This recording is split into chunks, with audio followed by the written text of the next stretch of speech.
Você que sofre com a depressão, sabia que você não está com depressão, mas sim em estado depressivo? Sim, eu explico. Digamos que você está com a garganta inflamada. O órgão doente é a garganta. Depressão não é assim.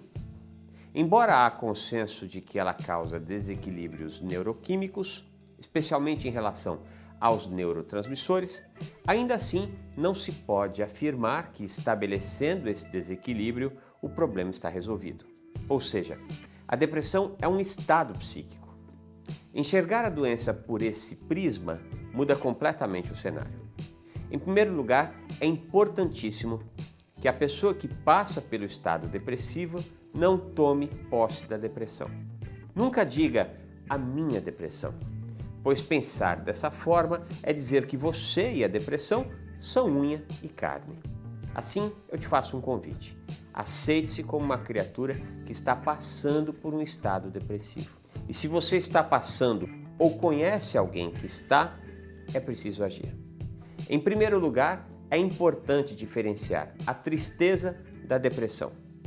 Episódios que nos deixam para baixo são normais. O problema é quando estamos em um estado frequente de tristeza. A depressão geralmente é diagnosticada quando, entre os sintomas característicos da doença, a gente passa por 5 ou mais desses sintomas pelo tempo de 2 semanas consecutivas.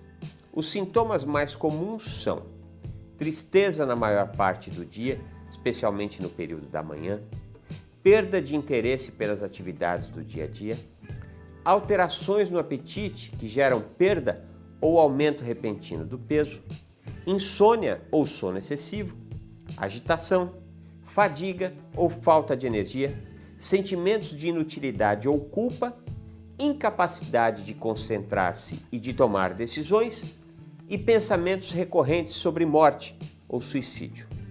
Estes são os sintomas mais comuns e se a pessoa apresentar 5 ou mais desses sintomas por 2 semanas consecutivas, deve procurar ajuda.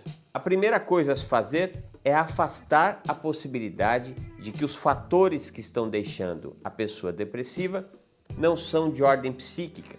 E para ter certeza o que está causando o estado depressivo, é imprescindível procurar um médico.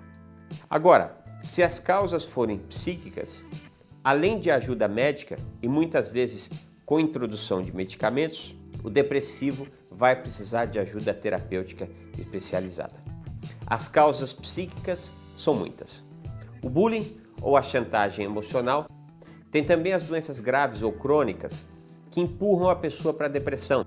E outro fator altamente desencadeante do estado depressivo é quando a pessoa se encontra envolta em uma situação de estresse prolongado.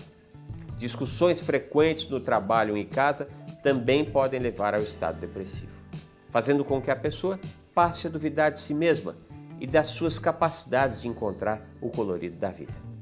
Por fim, há também as marcas deixadas no psiquismo e que não foram ainda superadas, marcas que podem ter origem na infância ou até antes dela, como durante a gestação e, inclusive, vivências traumáticas e dolorosas de vidas passadas. Isso sem falar nas causas espirituais, como, por exemplo, uma obsessão espiritual persistente. É importante também diferenciar luto de depressão. E luto, nesse caso, não é só quando se perde alguém muito próximo. O fim de um relacionamento em que se investiu muitas expectativas e recursos, um desemprego inesperado e prolongado, ter que mudar-se de cidade, local ou até país. No luto, a pessoa vive uma perda e a supera. Na depressão, ela perde a si própria. Começa a viver com um sentimento ruim com relação à sua autoimagem. O depressivo não se acha bom o suficiente. Pensa não merecer apreço nem tampouco amor. A autoestima vai embora e sobram os sentimentos de autorrecriminação e autodepreciação. Note aí uma diferença clara entre luto e depressão. No luto, a pessoa não tem a sua autoestima afetada. Ela sofre por uma perda externa. Na depressão, a perda é dela mesma. Façamos uma analogia com um automóvel. Digamos que no luto, o sistema do combustível está defeituoso. E na depressão, o que está adulterado é o combustível. Ou seja, no luto, a pessoa que sofre, com o tempo, acaba superando a peça defeituosa, envolvendo-se em outras relações, sejam amorosas, profissionais e etc. E a vida vai adiante. Já na depressão, o que precisa ser feito é a pessoa se conscientizar. Qual é o combustível que está fazendo a vida engasgar e principalmente saber onde e como se abastecer de atitudes que tiram o estado depressivo.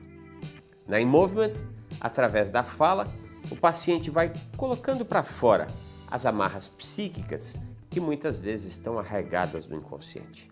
Tratamos a relação que o cliente tem com a sua própria história e qual o espaço em que este cliente se encontra no mundo. O diferencial do nosso tratamento se dá através da adição da hipnose, que pode emprestar agilidade e eficiência. E se você me perguntar, quer dizer que o tratamento ofertado pela InMovement é garantia de êxito? Eu vou dizer, depende. Depende de quem? Do cliente. O que fazemos é estimular a boa vontade, a coragem e especialmente a fé que a pessoa encontra em si, no universo ou mesmo em Deus. Fé, especialmente nas possibilidades de vivência de uma vida melhor.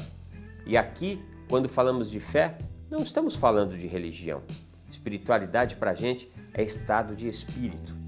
E tudo que a gente faz é auxiliar as pessoas a viverem de forma plena e responsável.